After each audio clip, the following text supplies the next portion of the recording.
ज्ञानशक्तिस्वरूपं नित्यमौजयम् चतुर्धा सर्वभोक्तारं वन्दे विष्णुं परं पदम् नौमिन्याय सुधादिकृद्यमुनीन् श्रीपादरात्सन्मनीन् व्यासार्यान् विविधागमब्धिविहरान् श्रीवादिराजानपि वन्देऽहं सवरान् रघुत्तमगुरून् वैदग्ध्यपारान्निधीन् श्रीसत्यव्रतराघवेन्द्रमुनिपान् सद्बोधसध्यानपान् विघ्नकराब्जोत्थान् पञ्चाशद्वर्षपूजकान् सत्यप्रमोदतीर्थार्यान् नौमिन्याधारतान् शास्त्रेषु पारदुष्वानं शास्त्रज्ञेषु च वत्सदम् दीनभक्तोद्धारकरं सत्यात्मानं गुरुं भजे विद्यापीठविधातारं विद्यावारिधिचन्दिरम् विद्यार्थिवत्सलं वन्दे महामहिमसद्गुरुम् आपादमौलिपर्यन्तं गुरूणाम् आकृतिं स्मरेत् तेन विघ्नाः प्रणश्यन्ति सिद्ध्यन्ति च मनोरथाः श्रीमण्डलमध्यस्थाः पूर्णबोधमतानुगाः वैष्णवाः विष्णुहृदयाः तान् नमस्ते गुरून् मम श्रीगुरुभ्यो नमः हरिः ओम्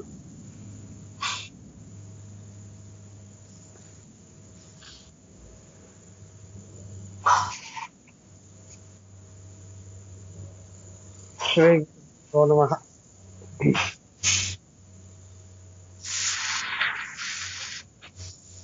द्वैतस्य अग्रहणं तुल्यम् उभयोः प्राज्ञतुर्ययोः बीजनिद्रायुतः प्राज्ञः सा च तुर्ये न विद्यते।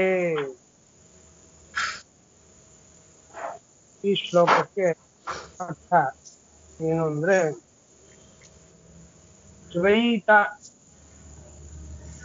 ದ್ವೈತ ಶಬ್ದಕ್ಕೆ ವಿಪರೀತ ಅಂತ ಅರ್ಥ.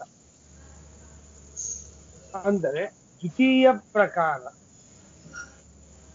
ಇರುವುದು ಒಂದು, ತಿಳಿಯುವುದು ಮತ್ತೊಂದು ಅಂತಾದರೆ ಅದಕ್ಕೆ ದ್ವೈತ ಅಂತ ಈಗ ಅರ್ಥ. ದ್ವಿತೀಯ ಪ್ರಕಾರ ಅಂದರೆ ಈಗ ಒಂದನ್ನ ಚಿಪ್ಪಿ ಬೆಳ್ಳಿಯನ್ನ ಉದಾಹರಣೆ ಕೊಡ್ತಾರೆ ಪ್ರಸಿದ್ಧ. ಚಿಪ್ಪಿ ನಮಗೆ ಕಣ್ಣು ಮುಂದೆ ಇದ್ದ ವಸ್ತು ಚಿಪ್ಪಿಯಾಗಿ ಇದೆ. ನಿಜವಾದ ಪ್ರಕಾರ ಹೇಗಿದೆ, ಯಾವ ರೀತಿಯಲ್ಲಿದೆ, ಚಿಪ್ಪಿಯಾಗಿ ಇದೆ. ನಾವು ಅದನ್ನ ದ್ವಿತೀಯವಾಗಿ ತಿಳಿದ್ವಿ, ಅಂದ್ರೆ ಇಲ್ಲದೇ ಇದ್ದದ್ದು ಎರಡನೇ ಪ್ರಕಾರ, ಅಂದ್ರೆ ಬೆಳ್ಳಿ ಎಂಬುದಾಗಿ ತಿಳಿದ್ವಿ. ದ್ವಿತೀಯ ಪ್ರಕಾರ ಇಲ್ಲದೇ ಇರುವುದನ್ನಾಗಿ, ಯಾವ ರೀತಿಯಲ್ಲಿ ಅದು ಇಲ್ಲ ಆ ರೀತಿಯಲ್ಲಿ ಅದನ್ನು ತಿಳಿಯೋ. ಬೆಳ್ಳಿಯಾಗಿ ಅದು ಇಲ್ಲ, ಚಿಪ್ಪಿಯಾಗಿಯೇ ಇದೆ, ಅದನ್ನ ಬೆಳ್ಳಿಯಾಗಿ ತಿಳಿದುಕೊಳ್ಳೋದು ಅಂತನ್ನೋದಕ್ಕೆ ದ್ವೈತ. ದ್ವಿತೀಯ ಪ್ರಕಾರದಿಂದ ತಿಳಿಯುವುದು, ಇಲ್ಲದೇ ಇರುವ ಪ್ರಕಾರದಿಂದ ತಿಳಿಯುವುದು, ಅಂದ್ರೆ ವಿಪರೀತವಾಗಿ ತಿಳಿದುಕೊಳ್ಳುವುದು. ವಿಪರೀತವಾಗಿ ತಿಳಿದುಕೊಳ್ಳುವುದು ಏನಿದೆಯಲ್ಲ ಅದಕ್ಕೆ ದ್ವೈತ ಅಂತಾರೆ. ಅಂದರೆ ಭ್ರಾಂತಿ ಅಂತ ಅರ್ಥ. ದ್ವೈತಸ್ಯ ಅಗ್ರಹಣಂ, ಭ್ರಾಂತಿಯ ಅಗ್ರಹಣ ಅಂತಂದ್ರೆ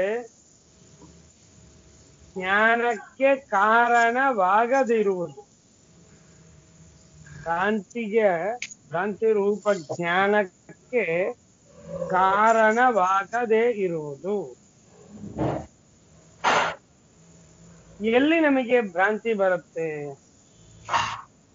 ನಮ್ಮ ದೇಹವನ್ನ ಆರಂಭಿಸಿಕೊಂಡು ಎಲ್ಲದರಲ್ಲೂ ನಮಗೆ ಭ್ರಾಂತಿ. ಏನಂತ ಭ್ರಾಂತಿ? ದ್ವಿತೀಯ ಪ್ರಕಾರ ಏನ್ ಹೇಗೆ ಇಲ್ಲವೋ ಹಾಗೆ ತಿಳ್ಕೊಳ್ತೇವೆ, ವಿಪರೀತವಾಗಿ ತಿಳಿದುಕೊಳ್ತೇವೆ. ದೇಹವನ್ನ ದೇಹ ಅಂತ ತಿಳ್ಕೊಳ್ತೇವೆ ಅಲ್ಲ, ಅದರಲ್ಲಿ ಏನು ಭ್ರಾಂತಿ ಅಂದ್ರೆ, ದೇಹದಲ್ಲಿ ಭ್ರಾಂತಿ ಅಂದ್ರೆ ನಾವು ದೇಹವನ್ನ ನನ್ನದು, ನಾನು, ನನ್ನ ಸ್ವಂತ, ನಾನೇ ಅದನ್ನು ನಿರ್ಮಾಣ ಮಾಡಿದೆ ಎನ್ನುವಂತೆ ನಮಗೆ ಭ್ರಾಂತಿ. ನನ್ನದು, ಅದರ ಸ್ವಾತಂತ್ರ್ಯ ನನ್ನದು ಹೇಳಿ ದೇಹದಲ್ಲಿ ಭ್ರಾಂತಿ, ಮನೆ ಮುಂತಾದ ಪದಾರ್ಥಗಳು ಇದು ನನ್ನದು ಅಂತ ಭಾವಿಸ್ತೇವೆ, ಇದು ನನ್ನ ಅಧೀನ ಅಂತ ಭಾವಿಸ್ತೇವೆ. ದೇಹ ನನ್ನ ಅಧೀನ. ಈ ದೇಹವನ್ನ ಆರಂಭಿಸಿಕೊಂಡು ನಾವು ಉಪಯೋಗಿಸುವಂತಹ ಅನಂತಾನಂತ ಪದಾರ್ಥಗಳಲ್ಲಿ, ಅನೇಕ ಪದಾರ್ಥಗಳಲ್ಲಿ ಇದು ನನ್ನ ಅಧೀನ, ನನ್ನ ಅಧೀನದಲ್ಲಿ ಎಲ್ಲ ಪದಾರ್ಥಗಳು ಇದೆ ಅಂತ ನಮಗೆ ಏನು ಒಂದು ಜ್ಞಾನ ಬರುತ್ತೆ ಅಲ್ವಾ, ಎಲ್ಲ ಭ್ರಾಂತಿಯ ವಿಪರೀತ ಜ್ಞಾನ ಇಲ್ಲ. ಎಲ್ಲವೂ ದೇವರ ಅಧೀನದಲ್ಲಿ ಇದೆ. ದೇವರ ಅಧೀನದಲ್ಲಿ ಇದ್ದರೂ ಕೂಡ ದೇಹಾದಿ ಎಲ್ಲ ಪದಾರ್ಥಗಳು ನಮ್ಮ ಅಧೀನ ಅಂತ ನಾವೇನು ತಿಳಿದುಕೊಳ್ತೇವೆ ಅಲ್ಲ, ಇದೆಲ್ಲ ವಿಪರೀತ ಜ್ಞಾನ. ಈ ವಿಪರೀತ ಜ್ಞಾನ ಇದೇನಿದೆಯಲ್ಲ, ಇದಕ್ಕೆ ದ್ವೈತ ಅಂತ ಕರೀತಾರೆ. ವಸ್ತುವನ್ನು ವಿಪರೀತವಾಗಿ ತಿಳಿದುಕೊಳ್ಳೋದಂತೆ ದ್ವೈತ. ಇದೇನು ದ್ವೈತ, ವಿಪರೀತ ಜ್ಞಾನ, ಭ್ರಾಂತಿ ನಮಗೆ ಬರುತ್ತಲ್ಲ, ಈ ಭ್ರಾಂತಿಗೆ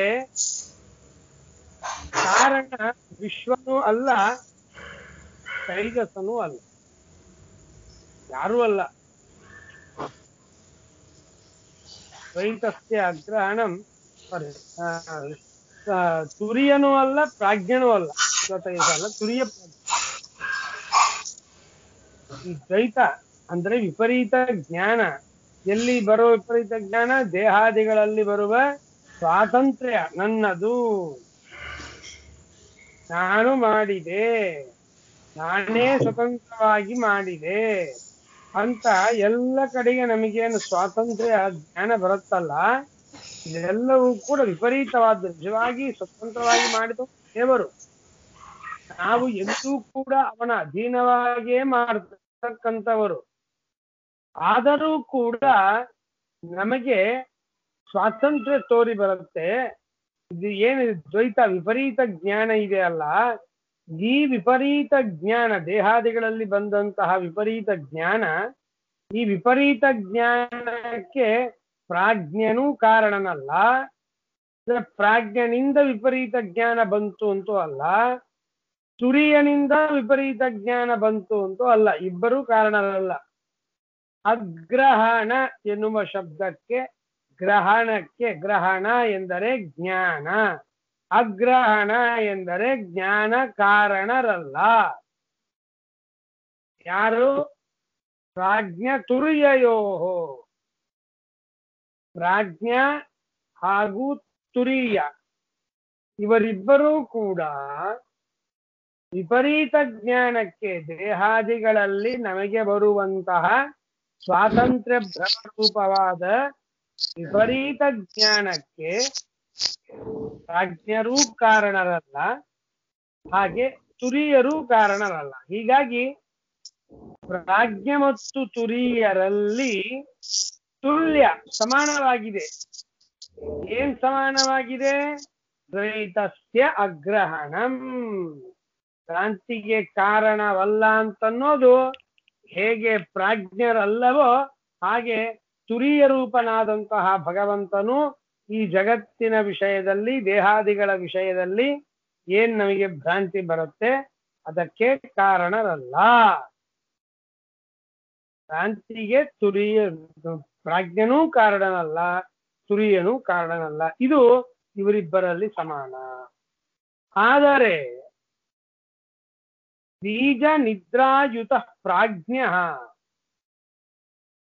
ಬೀಜ. ಬೀಜ ಅಂದ್ರೆ ಕಾರಣ. ಬೀಜ ಅಂದ್ರೆ ಕಾರಣ. ಹಾಗಾದ್ರೆ ಕಾರಣ ಯಾವುದು ಈ ಭ್ರಮಕ್ಕೆ? ಪ್ರಾಜ್ಞಾ ತುರಿಯರಂತೂ ಇದಕ್ಕೆ ಈ ಜ್ಞಾನಕ್ಕೆ ಕಾರಣರಲ್ಲ. ಅಂದಮೇಲೆ ಈ ಜ್ಞಾನಕ್ಕೆ ಈ ಜ್ಞಾನವನ್ನು ಅಂತ ಅವರು ಹುಟ್ಟಿಸೋದಿಲ್ಲ. ಪ್ರಾಜ್ಞಾ ತುರಿಯರಂತೂ ಈ ಜ್ಞಾನವನ್ನು ಹುಟ್ಟಿಸೋದಿಲ್ಲ. ಹಾಗಾದ್ರೆ ಈ ಬುದ್ಧಿ, ಸ್ವಾತಂತ್ರ್ಯ ಬುದ್ಧಿ ನಮಗೇನು ಬರುತ್ತೆ ಅಲ್ಲ, ನಾನು ಮಾಡಿದೆ ಅಂತ ಪ್ರತಿ ವಿಷಯದಲ್ಲೂ ನಾನು ಮಾಡಿದೆ ಎನ್ನುವ ಇದೇನು ಸ್ವಾತಂತ್ರ್ಯ ಬುದ್ಧಿ ನಮಗೆ ಬರುತ್ತೆ, ಇದು ಪ್ರಾಜ್ಞನೂ ಹುಟ್ಟಿಸೋದಿಲ್ಲ, ತುರಿಯನ್ನು ಹುಟ್ಟಿಸೋದಿಲ್ಲ ಅಂತಾಯ್ತು. ಹಾಗಾದ್ರೆ ಯಾವ್ದು ಹುಟ್ಟಿಸೋದು? ಯಾವುದರಿಂದ ನಮಗೆ ಈ ಸ್ವಾತಂತ್ರ್ಯ ಜ್ಞಾನ ಬರುತ್ತೆ ಎಲ್ಲ ವಿಷಯದಲ್ಲಿ ಅಂತಂದ್ರೆ ಅದಕ್ಕೆ ಹೇಳ್ತಾರೆ ಅವಿದ್ಯಾ. ಇದಕ್ಕೆ ಬೀಜವಾದದ್ದು ಅವಿದ್ಯಾ. ಅದಕ್ಕೆ ನಿದ್ರಾ ಅಂತ ಕರೀತಾರೆ. ಆ ಅವಿದ್ಯಕ್ಕೆ ನಿದ್ರಾ ಎನ್ನುವ ಶಬ್ದದಿಂದ ಅವಿದ್ಯೆಯನ್ನೇ ಕರೆಯೋದು. ಬೀಜ ಅಂದ್ರೆ ಮೂಲ, ಮೂಲವಾದ ನಿದ್ರಾ ಅಂದ್ರೆ ಮೂಲವಾದ ಅವಿದ್ಯಾ, ಕಾರಣವಾದ ಅವಿದ್ಯಾ. ಈ ಕಾರಣವಾದ ಅವಿದ್ಯಾ ಏನಿದೆ ಇದೇನೆ ಯಾವುದಕ್ಕೆ ಕಾರಣ? ಭ್ರಮಕ್ಕೆ ಕಾರಣ. ಸ್ವಾತಂತ್ರ್ಯ ಭ್ರಮ ನಮಗೇನು ಬರುತ್ತಲ್ಲ ಪ್ರತಿ ವಿಷಯದಲ್ಲೂ. ಯಾರು ಅಡಿಗೆ ಮಾಡಿದ್ರು ನಾನು ಅಡಿಗೆ ಮಾಡಿದೆ, ಯಾರು ಊಟ ಮಾಡಿದ್ರು ನಾನು ಊಟ ಮಾಡಿದೆ. ಪ್ರತಿ ವಿಷಯದಲ್ಲೂ ನಾವು ದೇವರನ್ನ ಮುಂದಕ್ಕೆ ತರೋದೇ ಇಲ್ಲ, ದೇವರನ್ನ ಬಾಯ್ಕಾಟ್ ಮಾಡಿ ಅವನ್ ಬೈಪಾಸ್ ಅಲ್ಲಿ ದೂರ ಸರಿಸಿ ನಾವು ಮುಂದೆ ಬರ್ತೇವೆ. ಪ್ರತಿ ಕೆಲಸಕ್ಕೂ ನಾನು ಮಾಡಿದೆ ಅಂತ. ಇದೇನ್ ನಮಗೆ ಸ್ವಾತಂತ್ರ್ಯ ಭ್ರಮ ಇದೆ. ಈ ಸ್ವಾತಂತ್ರ್ಯ ಭ್ರಮಕ್ಕೆ ಕಾರಣವಾದದ್ದು ಪ್ರಾಜ್ಞತುರಿಯರಲ್ಲ, ಕಿಂತು ಅವಿದ್ಯಾ. ಇದು ಮೂಲವಾದ ಅವಿದ್ಯಾ. ಕ್ರಾಂತಿಗೆ ಮೂಲವಾದದ್ದು, ಬೀಜವಾದದ್ದು ಅವಿದ್ಯಾ. ಈ ಅವಿದ್ಯೆಯನ್ನೇ ನಿದ್ರಾ ಅಂತ ಶಬ್ದದಿಂದ ಕರೀತಾರೆ. ನಿದ್ರಾ ಅಂದ್ರೆ ನಿದ್ದೆ ಅಂತ ಅರ್ಥ ಅಲ್ಲ, ಅವಿದ್ಯಾ. ಇಲ್ಲ ಅಂದ್ರೆ ಬೀಜ ಅಂದ್ರೆ ಕಾರಣ, ಕಾರಣವಾದ ನಿದ್ದೆ ಅಂತ ಅರ್ಥ ಮಾಡ್ಬೇಕಾ? ಯಾವ್ದಕ್ ಕಾರಣ ನಿದ್ದೆ? ನಿದ್ದೆಗೆ ಏನೋ ಕಾರಣ ಅಂತ ಅನ್ಬೋದೇ ಹೊರತು, ಕೇಳಬೇಕೇ ಹೊರತು ನಿದ್ದೆ ಯಾವ್ದಕ್ ಕಾರಣ ಅಂತಲ್ಲ, ಹೀಗೆ ಅರ್ಥ ಆಗುವುದಿಲ್ಲ. ಹಾಗಾಗಿ ನಿದ್ರಾ ಶಬ್ದಕ್ಕೆ ಅವಿದ್ಯಾ ಅಂತ ಅರ್ಥ. ಬೀಜ ಅಂದ್ರೆ ಮೂಲ, ಕಾರಣವಾದದ್ದು. ಪ್ರಾಜ್ಞೆ ಏನಾಗಿದ್ದಾರೆ? ಈ ಅವಿದ್ಯಾಯುತ. ಅವಿದ್ಯಾಯುತ ಅಂತಂದ್ರೇನು? ಕೂಡಿದವ ಅಂದ್ರೆ ಅವಿದ್ಯಾ ಉಳ್ಳವ ಅಂತ ಅರ್ಥ ತೋರತ್ತೆ ಮೇಲ್ ನೋಡ್ಲಿಕ್ಕೆ. ಅವಿದ್ಯಾ ಉಳ್ಳವನಲ್ಲ, ವಿದ್ಯಾ ಅವನಲ್ಲಿ ಇಲ್ಲ, ಆದ್ರೂ ಅವಿದ್ಯೆ ಅವನಲ್ಲಿ ಇದೆ. ಹೇಗೆ? ದೇವರು ತನ್ನ ಅಧೀನವಾಗಿ ಅವಿದ್ಯೆಯನ್ನು ಇಟ್ಕೊಂಡಿದ್ದಾನೆ. ದೇವರ ಅಧೀನವಾಗಿ ಇದೆ ಅವಿದ್ಯಾ, ಹೊರತು ದೇವರಲ್ಲಿ ನಮಗೆ ಹೇಗೆ ಆ ಅವಿದ್ಯೆಯಿಂದ ಭ್ರಾಂತಿಗಳು ಬರುತ್ತೆ, ಹಾಗೆ ಆ ಅವಿದ್ಯೆಯ ಒಂದು ಪರಿಣಾಮ ದೇವರಲ್ಲಿ ಆಗುವುದಿಲ್ಲ. ನಮಗೆ ತೊಂದರೆ ಕೊಡುವಂತಹ ಅವಿದ್ಯಾ ಭಗವಂತನ ಅಧೀನದಲ್ಲಿ ಇದೆ. ದೇವರ ಅಧೀನದಲ್ಲಿ ಭ್ರಾಂತಿಗೆ ಕಾರಣವಾದ ಅವಿದ್ಯಾ ಇದೆ ಎನ್ನುವ ಅಭಿಪ್ರಾಯದಲ್ಲಿ ಅವಿದ್ಯಾ ಉಳ್ಳವ. ಹೀಗೆ ಹೇಗೆ ಅರ್ಥ ಮಾಡ್ಲಿಕ್ಕೆ ಸಾಧ್ಯ? ಅವಿದ್ಯಾಯುತ ಅಂದ್ರೆ ಅವಿದ್ಯಾ ಕೂಡಿದವ, ಅವಿದ್ಯಾ ಉಳ್ಳವ. ಅಧೀನ ಅಂತನೋ ಅರ್ಥದಲ್ಲಿ ಹೇಗೆ? ಅವನಲ್ಲೇ ಇದೆ ಎನ್ನುವ ಅರ್ಥದಲ್ಲೇ ಅವಿದ್ಯಾಯುತ ಅಂತನಬೇಕು ಅಂತ ಹಠ ಹಿಡಿಬಾರದು. ಯಾಕೆ ಅಂದ್ರೆ ಗೋ ಸಂಪತ್ತಿನಿಂದ ಕೂಡಿದವ. ಆಕಳ ಮೇಯಿಸೋರು, ಗೋಪಾಲಕರು, ಇವರು ಏನಪ್ಪ ಸಂಪತ್ತು ಅವರಿಗೆ? ಗೋ ಸಂಪತ್ತುಳ್ಳವರು, ಗೋ ಸಂಪತ್ತಿನಿಂದ ಕೂಡಿದವರು. ಆಕಳೇ ಅವರಿಗೆ ಸಂಪತ್ತು. ಆ ಸಂಪತ್ತಿನಿಂದ ಕೂಡಿದವರನ್ನು ನಮ್ಮ ಪ್ರಕಾರ ಅರ್ಥ ಮಾಡೋದಾದ್ರೆ ಉಳ್ಳವ ಅಂದ್ರೆ ಅವನಲ್ಲಿ ಇದೆ. ಏನು ಆಕಳು ಅವನಲ್ಲಿ ಇದೆಯಾ? ಆಕಳು ಇರೋದು ಕೊಟ್ಟಿಗೆಯಲ್ಲಿ, ಅವನಲ್ಲಿ ಆಕಳು ಇಲ್ಲ. ತನ್ನ ದೇಹದ ಮೇಲೆ ಆಕಳನ್ನು ಹೊತ್ತುಕೊಂಡು ತಿರುಗಾಡುವುದಿಲ್ಲ. ಶ್ರೀಮಂತ, ಕೋಟ್ಯಾಂತರ ರೂಪಾಯಿಗೆ ಅಧಿಪತಿ, ಅಷ್ಟು ಅಬ್ಜಾವಧಿ ರೂಪವನ್ನ ಪಡೆದವ, ಆಸ್ತಿಯನ್ನು ಉಳ್ಳವ ಅಂದ್ರೆ ಯಾವಾಗ್ಲೂ ಆಸ್ತಿ ತಲೆ ಮೇಲೆ ಇಟ್ಕೊಂಡು ಓಡಾಡ್ತಾನೆ ಅಂತ ಅರ್ಥ ಆಗತ್ತಾ? ಹಾಗೆಲ್ಲ ನಾವೇನ್ ಅರ್ಥ ಮಾಡ್ತೀವಿ ಬೇರೆ ಹಾದಿ ಇಲ್ಲದೆ, ಅವನ ಅಧೀನದಲ್ಲಿ ಇಷ್ಟೆಲ್ಲ ಆಸ್ತಿಗಳು ಇದೆ ಅಂದ್ರೆ ಏನರ್ಥ? ಅವನಿಗೆ ಯಾರಿಗ್ ಬೇಕಾದ್ರೆ ಅವನು ಇಷ್ಟ ಇದ್ದವ್ರಿಗೆ ಕೊಡಬಹುದು, ಕೊಡದೇ ಇರಬಹುದು, ಅವನ ಕಂಟ್ರೋಲ್ ಅಲ್ಲಿ ಇದೆ. ಹಾಗೆ ಆಕಳು ಪಡೆದವ, ಆಕಳು ಉಳ್ಳವ ಅಂದ್ರೆ ಆಕಳು ತಲೆ ಮೇಲೆ ಇಟ್ಕೊಂಡ ಅಂತ ಅರ್ಥ ಬರೋದಿಲ್ಲ.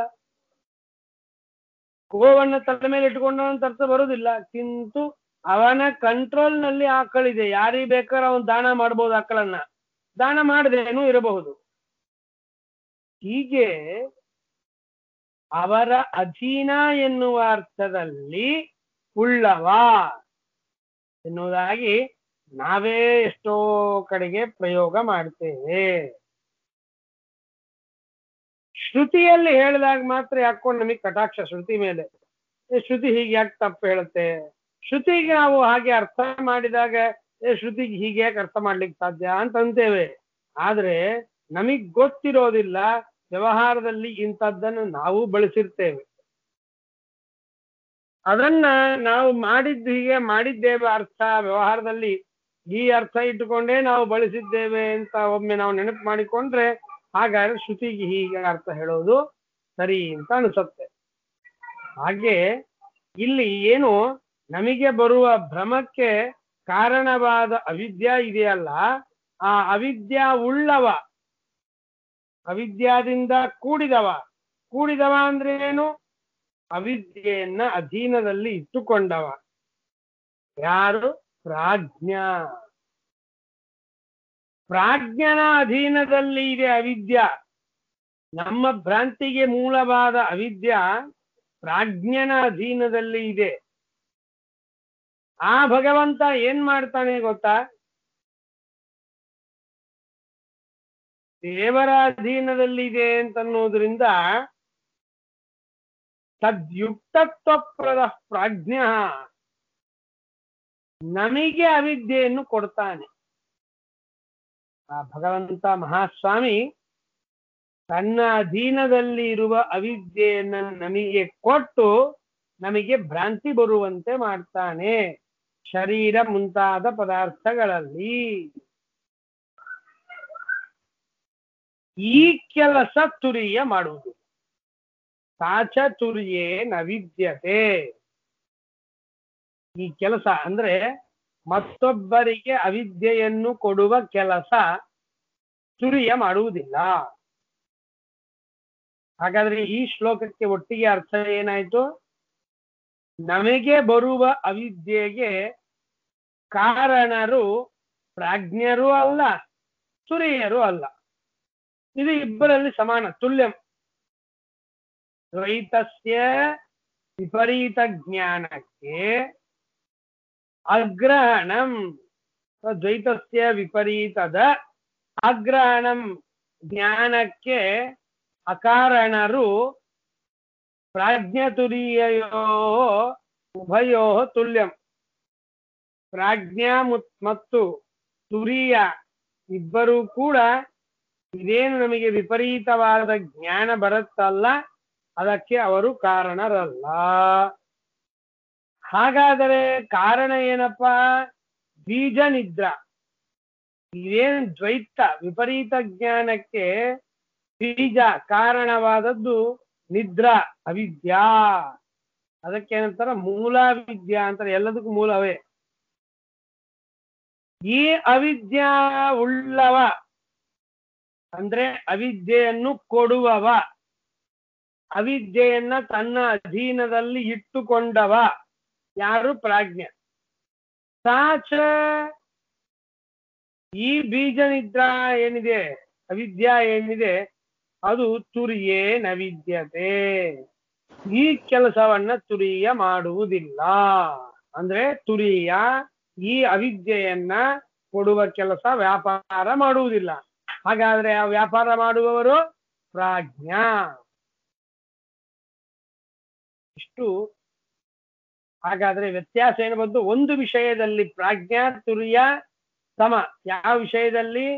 ಅವಿದ್ಯಾಕ್ಕೆ ಭ್ರಮಕ್ಕೆ ಇಬ್ಬರೂ ಕಾರಣರಲ್ಲ ಎನ್ನುವುದು ಸಮಾನವಾಗಿದೆ. ಆದರೆ ಭ್ರಮಕ್ಕೆ ಕಾರಣವಾದ ಅವಿದ್ಯೆಯನ್ನ ಕೊಡುವವರು ಯಾರು? ತುರಿಯ ಪ್ರಾಜ್ಞಾ ಇಬ್ಬರು ಆಗಿದ್ದಾರೆ ಅಂದ್ರೆ ಇಬ್ಬರಲ್ಲ, ಒಬ್ಬರೇ. ಅಂದ್ರೆ ತುರಿಯ ಆ ಕೆಲಸ ಮಾಡುವುದಿಲ್ಲ. ಈ ವಿಷಯದಲ್ಲಿ ತುರಿಯನ ವ್ಯಾಪಾರ ಬೇರೆ, ಪ್ರಾಜ್ಞೆಯ ವ್ಯಾಪಾರ ಬೇರೆ. ಪ್ರಾಜ್ಞಾ ಅಷ್ಟೇ ಅವಿದ್ಯೆಯನ್ನು ಕೊಡ್ತಾರೆ, ತುರಿಯ ಅವಿದ್ಯೆಯನ್ನು ಕೊಡುವುದಿಲ್ಲ. ಇದು ಪ್ರಾಜ್ಞೆ ತುರಿಯರಲ್ಲಿ ಒಂದು ವಿಷಯದಲ್ಲಿ ಸಾಮ್ಯ, ಮತ್ತೊಂದು ವಿಷಯದಲ್ಲಿ ಸ್ವಲ್ಪ ವೈಧರ್ಮ್ಯ, ವ್ಯತ್ಯಾಸ ಕೆಲಸಗಳಲ್ಲಿ ಅಂತ ಹೇಳಿ ರೀತ್ಯಂತರದಿಂದ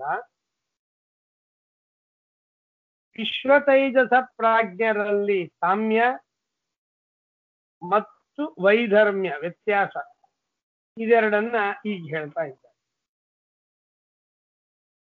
ಸ್ವಪ್ನ ನಿದ್ರಾಯುತೌ ಆದ್ಯೌ ಪ್ರಾಜ್ಞಸ್ತು ಅಸ್ವಪ್ನ ನಿದ್ರಯ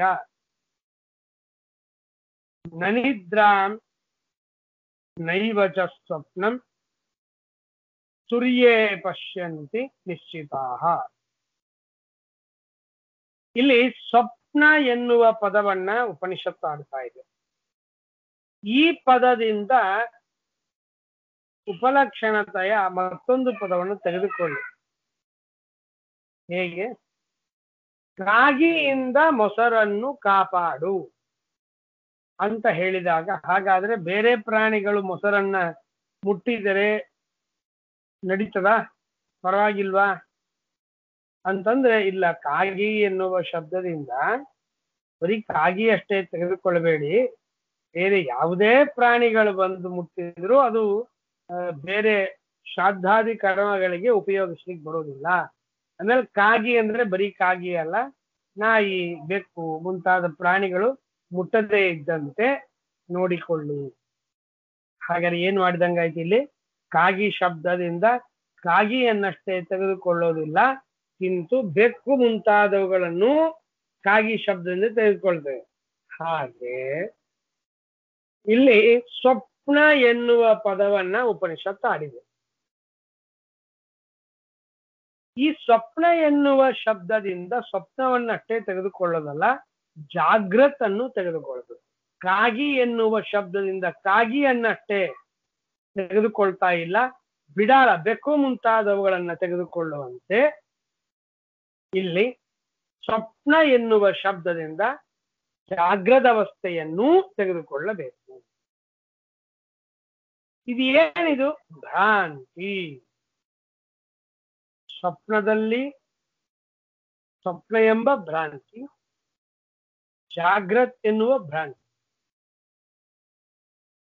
ಸ್ವಪ್ನ ಎನ್ನುವ ಭ್ರಾಂತಿ, ಜಾಗೃತ್ ಎನ್ನುವ ಭ್ರಾಂತಿ. ಅಲ್ಲ, ನಮ್ಮ ಪ್ರಕಾರ ನ ಸ್ವಪ್ನೇಪಿ ದ್ವಯಂ ಮಿಥ್ಯಾ ತತ್ರೈಕಂ ಸತ್ಯಂ ಅಂತ ಹೇಳ್ತಾರಲ್ಲ, ನಮ್ಮ ಸಿದ್ಧಾಂತದ ಪ್ರಕಾರ ಸ್ವಪ್ನದಲ್ಲಿ ತೋರಿದ್ದೆಲ್ಲವೂ ಭ್ರಾಂತಿ ಅಲ್ಲ. ಇಲ್ಲಿ ಹೇಳ್ತಾರೆ ಸ್ವಪ್ನ ಎನ್ನುವುದು ಭ್ರಾಂತಿ ಅಂತ. ಏನ್ ಹಾಗಾದ್ರೆ? ಈಗ ಎಚ್ಚರಿಕೆ, ಎಚ್ಚರಾವಸ್ಥದಲ್ಲಿ ಭ್ರಾಂತಿ. ಏನ್ ಭ್ರಾಂತಿ? ಮತ್ತೆ ಹೀಗೆ ಹೇಳಿದಂತೆ ಸ್ವಾತಂತ್ರ್ಯ ಭ್ರಾಂತಿ, ಇನ್ನು ಅನೇಕ ಭ್ರಾಂತಿಗಳು ಎಚ್ಚರಾವಸ್ಥೆಯಲ್ಲಿ ಬರುತ್ತೆ.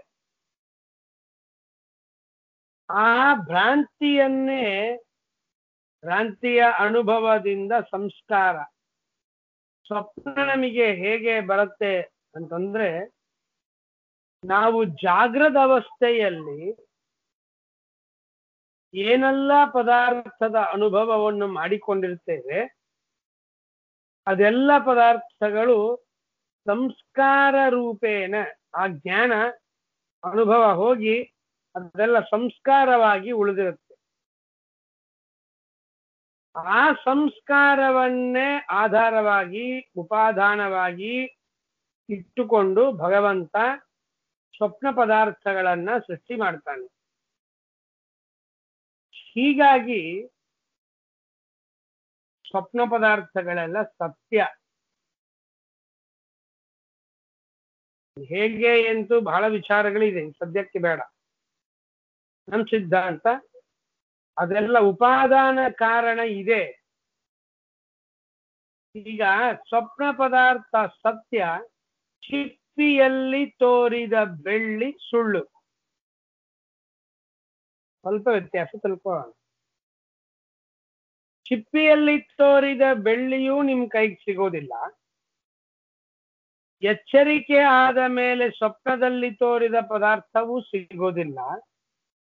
ಎರಡೂ ಕೈಗೆ ಸಿಗದೆ ಇದ್ದಾಗ ಸ್ವಪ್ನದಲ್ಲಿ ತೋರಿದ ಪದಾರ್ಥ ಅಷ್ಟೇ ಸತ್ಯ, ಚಿಪ್ಪಿಯಲ್ಲಿ ತೋರಿದ ಬೆಳ್ಳಿ ಸುಳ್ಳು. ಎರಡೂ ತೋರೋದಿಲ್ಲ, ಆದ್ರೆ ಒಂದು ಕಣ್ಣಿಗೆ ಬೆಣ್ಣೆ ಮತ್ತೊಂದು ಕಣ್ಣಿಗೆ ಸುಣ್ಣ ಇದ್ದಂತೆ ಸ್ವಪ್ನ ಪದಾರ್ಥ ಎಲ್ಲ ಸತ್ಯ, ಚಿಪ್ಪಿಯಲ್ಲಿ ತೋರಿದ ಬೆಳ್ಳಿ ಸುಳ್ಳು. ಯಾಕೆ ಎರಡು ಸಿಗೋದಿಲ್ಲಲ್ಲ, ಎರಡು ಸುಳ್ಳು ಅಂತ ಹೇಳ್ಬಿಡ್ರಿ.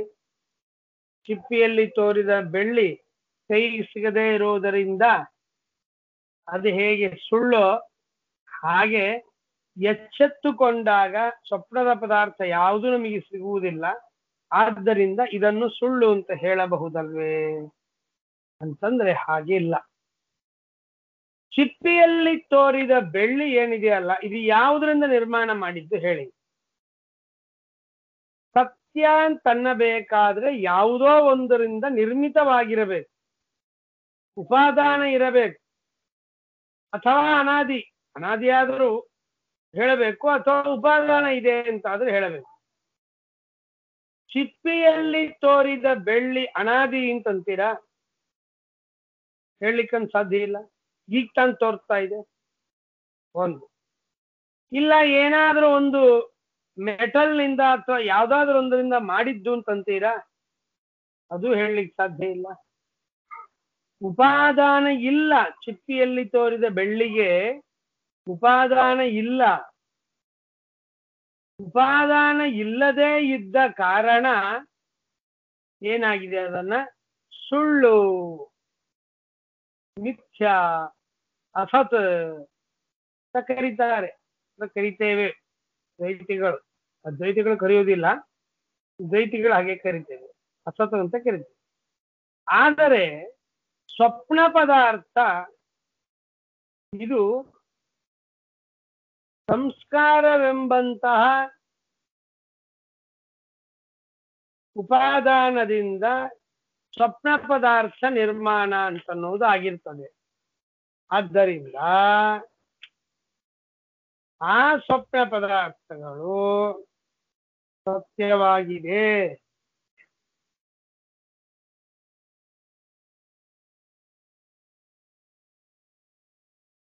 ಹಾಗಾಗಿ ಸ್ವಪ್ನ ಪದಾರ್ಥ ಮತ್ತು ಚಿಪ್ಪಿಯಲ್ಲಿ ತೋರಿದಂತಹ ಬೆಳ್ಳಿಗೆ ಅಷ್ಟೇ ವ್ಯತ್ಯಾಸ. ಅದು ನಿರುಪಾದಾನಕ.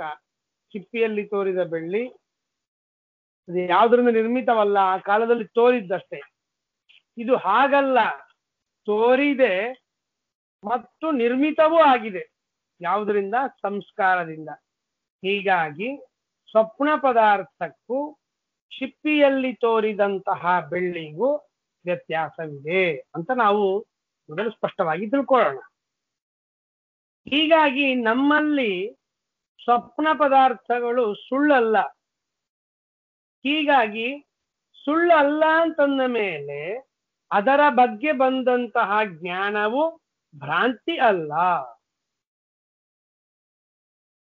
ಜ್ಞಾನ ಭ್ರಾಂತಿ ಆಗೋದಕ್ಕೂ ವಸ್ತು ಸುಳ್ಳಾಗೋದಕ್ಕೂ ಏನ್ ಸಂಬಂಧ ಅಂತಂದ್ರೆ ಇಷ್ಟೇ.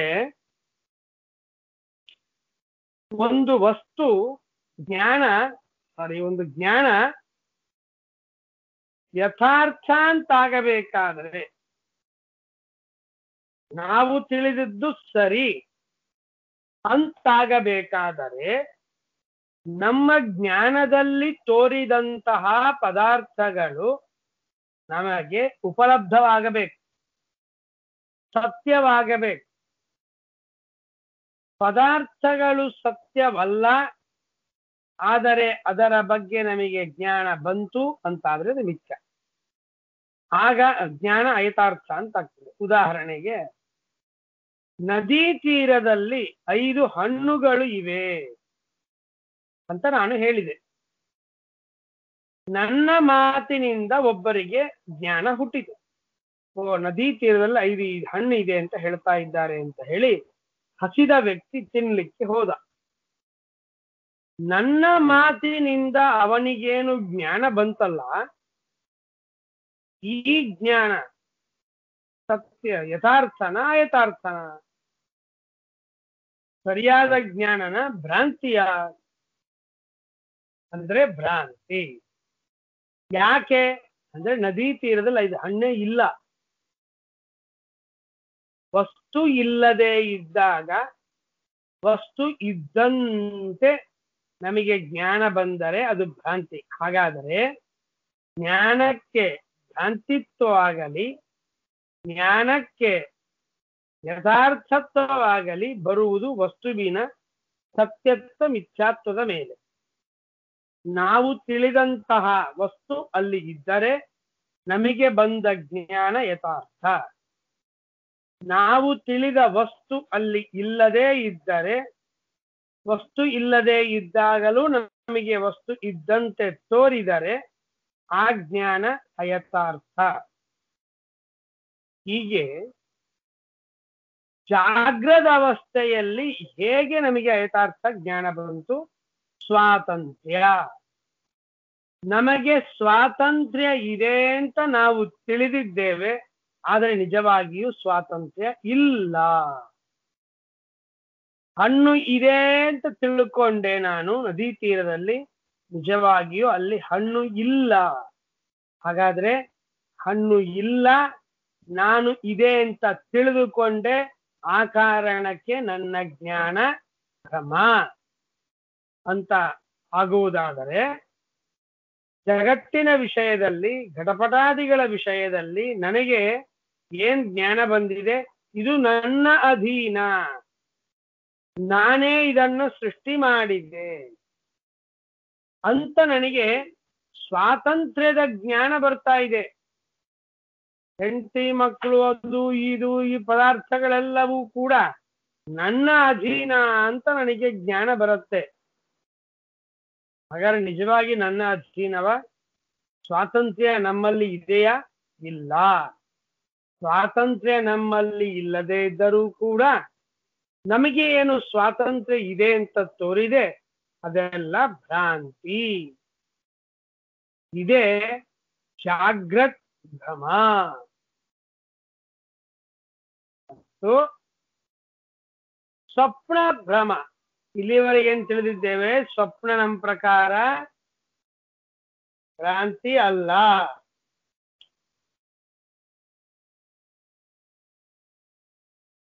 ಸ್ವಪ್ನ ನಮ್ಮ ಪ್ರಕಾರ ಭ್ರಾಂತಿ ಅಲ್ಲ. ಹಾಗಾದ್ರೆ ಏನು? ಸತ್ಯ ಅಂತ ಯಥಾರ್ಥ ಅಂತ ಹೇಳ್ಬೇಕಲ್ಲ. ನಿಜ. ಆದರೆ ಭ್ರಮ ಅಂತಂತ ಇದ್ದಾರಲ್ಲ ಅಂತಂದ್ರೆ, ಆ ಸ್ವಪ್ನದಲ್ಲಿ ನಮಗೆ ಒಂದು ತೋರತ್ತೆ.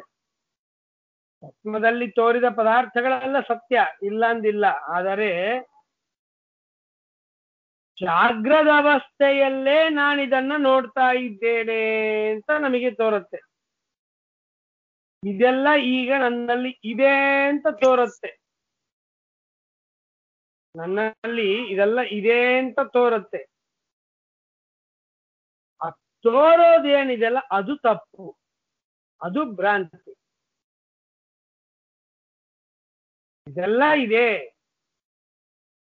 ಜಾಗ್ರದ ಅವಸ್ಥೆಯಲ್ಲಿ ನಾ ಇದ್ದೀನಿ, ಇದೆಲ್ಲ ಜಾಗ್ರದ ಅವಸ್ಥೆಯಲ್ಲಿ ಇದೆ. ಅಂತ ನಮಗೆ ಏನು ತೋರತ್ತಲ್ಲ ಅದು ಮಾತ್ರ ಭ್ರಾಂತಿ, ಹೊರತು ಸ್ವಪ್ನ ಪದಾರ್ಥಗಳು ಭ್ರಾಂತಿ ಅಲ್ಲ. ಜಾಗೃತ ಅವಸ್ಥೆಯಲ್ಲೇ ಇದೆಲ್ಲ ಇದೆ ಅಂತ ತೋರುವ ಭ್ರಾಂತಿ. ಈ ಭ್ರಾಂತಿ ಅಂತನ್ನೋದು ಸ್ವಪ್ನ ನಿದ್ರಾಯುತೌ ಆದ್ಯೌ. ಯುತ ಅಂತನ್ಲಿಕ್ಕೆ ಮತ್ತೆ ಮೊದಲಂತೆ ತಿಳ್ಕೊಳ್ಬೇಕು. ಉಳ್ಳವ ಅಂತ ಅರ್ಥ ಅಲ್ಲ, ಅಧೀನದಲ್ಲಿ ಇಟ್ಟುಕೊಂಡವ. ಅಧೀನದಲ್ಲಿ ಇಟ್ಟುಕೊಂಡವ ಅಂದ್ರೆ ಏನರ್ಥ? ಅವನಿಂದಲೇ ನಮಗೆ ಈ ಭ್ರಾಂತಿಗಳು ಬರುತ್ತೆ ಅಂತ ಅರ್ಥ. ಸ್ವಪ್ನ ನಿದ್ರಾ, ಸ್ವಪ್ನ ನಿದ್ರಾ, ನಿದ್ರಾ ಅಂದ್ರೆ ಅವಿದ್ಯಾ, ಹಿಂದೆ ಹೇಳಿದ ಪ್ರಕಾರ. ಸ್ವಪ್ನ ನಿದ್ರಾ ಅಂದ್ರೇನು? ಸ್ವಪ್ನವೆಂಬ ನಿದ್ರಾ ಅಲ್ಲ, ಸ್ವಪ್ನವೆಂಬ ಅವಿದ್ಯಾ ಅಲ್ಲ. ಸ್ವಪ್ನ ಅಂತನ್ನೋದು ಭ್ರಾಂತಿ. ಸ್ವಪ್ನ ಭ್ರಾಂತಿ ಅಂದ್ರೆ ಮತ್ತೇನ್ ತಿಳ್ಕೋಬೇಕು? ಸ್ವಪ್ನದಲ್ಲಿ ಏನ್ ನಮಗೆ ಜಾಗೃತ್ ಅವಸ್ಥೆಯಲ್ಲೇ ಇದೆ ಅಂತ ನಮಗೆ ತೋರುತ್ತೆ. ಇದು ನಿಜವಾಗಿಯೂ ನನ್ನ ಹತ್ರ ಇದೆ. ಮಲ್ಕೊಂಡಿದ್ದ ಹಾಗೆ ಸ್ವಪ್ನ, ಆ ಸ್ವಪ್ನದಲ್ಲಿ ನಮ್ಮ ಪಕ್ಕದಲ್ಲೇ ಆನೆ ನಿಂತ್ಕೊಂಡಂಗಿರುತ್ತೆ. ನಮ್ಮ ಬೆಡ್ರೂಮ್ ಅಲ್ಲಿ ನಮ್ಮ ಪಕ್ಕದಲ್ಲೇ ಆನೆ ಇದೆ, ಸಿಂಹ ಇದೆ ಅಂತ ನಮಗೇನ್ ತೋರತ್ತೆ? ಇದು ನಿಜವಾಗಿಯೂ ನನ್ನ ಹತ್ರನೇ ಇದೆ ಅಂತ ಹೇಳಿ ತಿಳ್ಕೊಂಡಿದ್ದಕ್ಕೆ ಎಂಬುದಾಗಿ ತಿಳ್ಕೊಂಡಿದ್ದಕ್ಕಾಗಿ ಸ್ವಪ್ನದಲ್ಲಿ ಭಯ ಆಗುವುದು. ಈ ಭ್ರಾಂತಿಯಿಂದ ಭಯ. ನಿಜವಾಗಿಯೂ ನನ್ನ ಪಕ್ಕದಲ್ಲೇ ಸಿಂಹ ಶಬ್ದ ಮಾಡ್ತಾ ಇದೆ, ನನ್ನ ಮೈ ಮೇಲೆ ನಿಜವಾಗಿ ಹಾರ್ತಾ ಇದೆ, ಸತ್ಯವಾಗಿ ಇದೆ ಅಂತ ನನಗೆ ಸ್ವಪ್ನದಲ್ಲಿ ಭ್ರಾಂತಿ ಬರುತ್ತೆ. ಇದರಿಂದ ಭಯಾದಿಗಳು, ನಡುಕ, ಬೆವರು, ರಾತ್ರಿ ಹೆದರಿಕೆಯಲ್ಲಿ. ಈ ಭ್ರಾಂತಿಯು, ಇದಕ್ಕೆ ಕಾರಣವಾದ ಅವಿದ್ಯಾ ಏನಿದೆ, ಆ ಅವಿದ್ಯಾವನ್ನ ತನ್ನ ಕೈಯಲ್ಲಿ ಇಟ್ಕೊಂಡವ್ರು ಯಾರು? ಆದ್ಯವು ಅಂದ್ರೆ ವಿಶ್ವ ಮತ್ತು ತೈಜಸರು. ಮೊದಲಿಗೆ ಏನ್ ಹೇಳಿದ್ರು ಮೇಲೆ? ಪ್ರಾಜ್ಞ ನಾಮಕ ಭಗವಂತ ಈ ಸ್ವಪ್ನಕ್ಕೆ ಭ್ರಮಕ್ಕೆ ಕಾರಣವಾದ ಅವಿದ್ಯೆಯನ್ನು ಕೊಡ್ತಾನೆ ಅಂತ ಹೇಳಿದ್ರು. ಈಗ ಈ ಭ್ರಮಕ್ಕೆ ಕಾರಣವಾದ ಜಾಗೃತ್ ಕಾಲದಲ್ಲಿ ಬರುವ ಭ್ರಮ, ಸ್ವಪ್ನ ಕಾಲದಲ್ಲಿ ಬರುವ ಭ್ರಮ, ಈ ಭ್ರಮಕ್ಕೆ ಕಾರಣವಾದ ನಿದ್ರಾ ಅಂದರೆ ಅವಿದ್ಯಾ, ಈ ಅವಿದ್ಯಾವುಳ್ಳವರು ಪ್ರಾಜ್ಞರು ಹೇಗೋ ಹಾಗೆ ವಿಶ್ವ ತೈಜಸ ನಾಮಕ ಭಗವಂತನು ಕೂಡ ಈ ಅವಿದ್ಯೆಯನ್ನು ಕೊಡ್ತಾನೆ. ಹಾಗಾದರೆ ಏನ್ ಹೇಳದಂಗಾಯ್ತು? ವಿಶ್ವ ತೈಜಸ ಪ್ರಾಜ್ಞ ಈ ಮೂರೂ ರೂಪಿಯಾಗಿರ್ತಕ್ಕಂತಹ ಭಗವಂತ, ಈ ಮೂರೂ ರೂಪದಲ್ಲಿರುವ ಭಗವಂತ ಇವರು ಈ ಅವಿದ್ಯೆಯನ್ನ ಜೀವನಿಗೆ ಕೊಡ್ತಾರೆ. ಜಾಗೃತ್ ಕಾಲದಲ್ಲಿ ಬರುವ ಭ್ರಾಂತಿಗೆ ಬೇಕಾದ ಅವಿದ್ಯಾ ವಿಶ್ವ, ಸ್ವಪ್ನ ಕಾಲದಲ್ಲಿ ಬರುವ ಭ್ರಾಂತಿಗೆ ಬೇಕಾದ ಅವಿದ್ಯಾ ತೈಜಸ. ಪ್ರಾಜ್ಞ ಯಾವುದನ್ನು ತಿಳಿಸ್ಕೊಡೋದಿಲ್ಲ. ಜೀವ, ಕಾಲ, ಸುಖ, ಅಜ್ಞಾನ ಇವುಗಳನ್ನ ಪ್ರಾಜ್ಞ ತಿಳಿಸಿಕೊಡ್ತಾರೆ. ನಿದ್ರಾವಸ್ಥಾ ಆದ್ದರಿಂದ ಅವಿದ್ಯಾ, ಈ ಅವಿದ್ಯೆಯನ್ನು ಕೊಡತಕ್ಕಂಥವ್ರು. ಹೀಗೆ ವಿಶ್ವ ತೈಜಸ ಪ್ರಾಜ್ಞ ಇವರು ಅವಿದ್ಯೆಯನ್ನ ಜೀವನಿಗೆ ಕೊಡತಕ್ಕಂಥವ್ರು.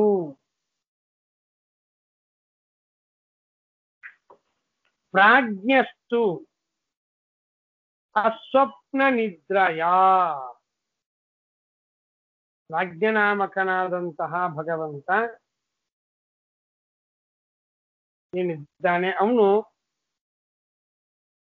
ಅಸ್ವಪ್ನ ನಿದ್ರಯ ಅಂದರೆ ಎರಡು ವಿಧವಾಗಿರ್ತಕ್ಕಂತಹ ಭ್ರಮ, ಆ ಎರಡು ವಿಧವಾದ ಭ್ರಮ ಏನಿದೆ, ಜಾಗೃತ್ ಭ್ರಮ, ಸ್ವಪ್ನ ಕಾಲದಲ್ಲಿ ಬರುವ ಭ್ರಮ,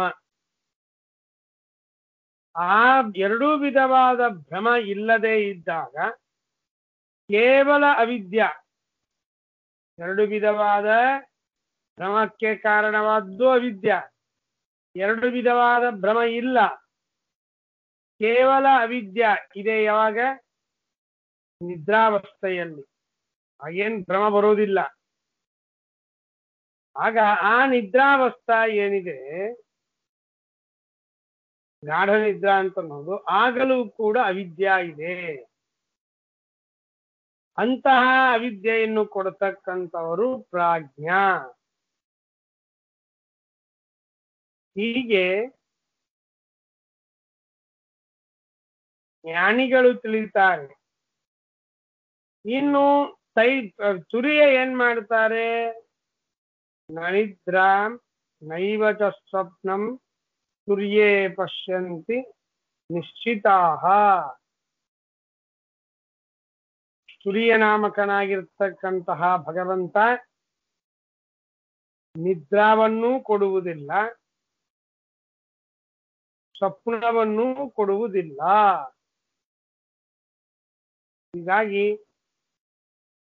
ತುರಿಯ ಯಾವುದನ್ನು ನಮಗೆ ಕೊಡುವುದಿಲ್ಲ. ಪ್ರಾಜ್ಞಾ ನಿದ್ರೆಯನ್ನು ಕೊಡುತ್ತಾರೆ, ವಿಶ್ವ ತೈಜಸರು ಜಾಗೃತ್ ಸ್ವಪ್ನವನ್ನು ಕೊಡುತ್ತಾರೆ. ಹೀಗೆ ವ್ಯತ್ಯಾಸವಿದೆ.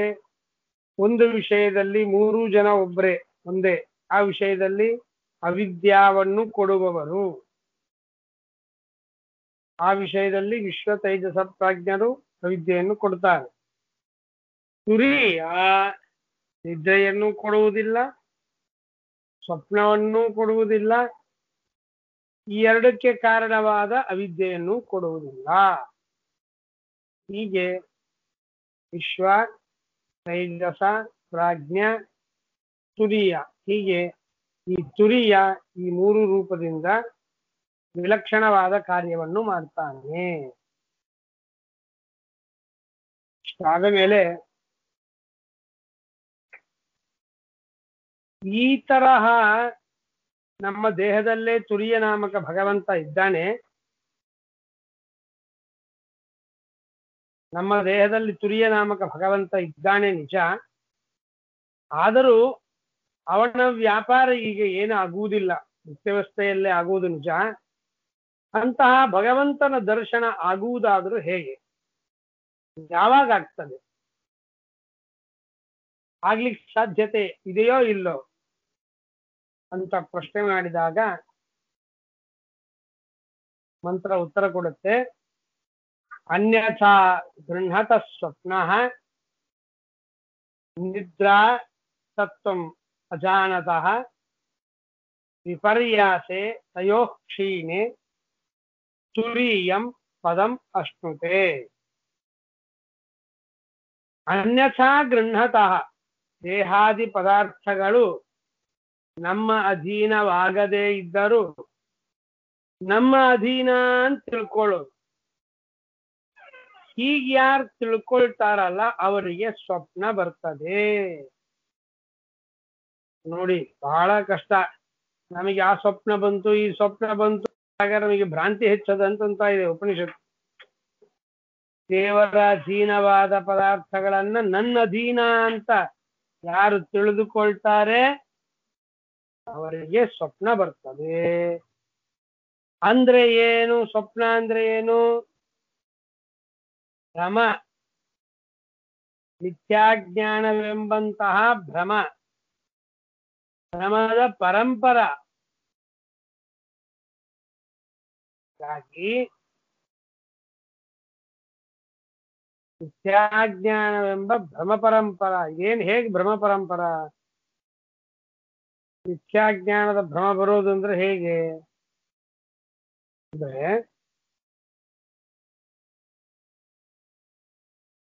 ಜಾಗೃತ ಅವಸ್ಥೆಯಲ್ಲಿ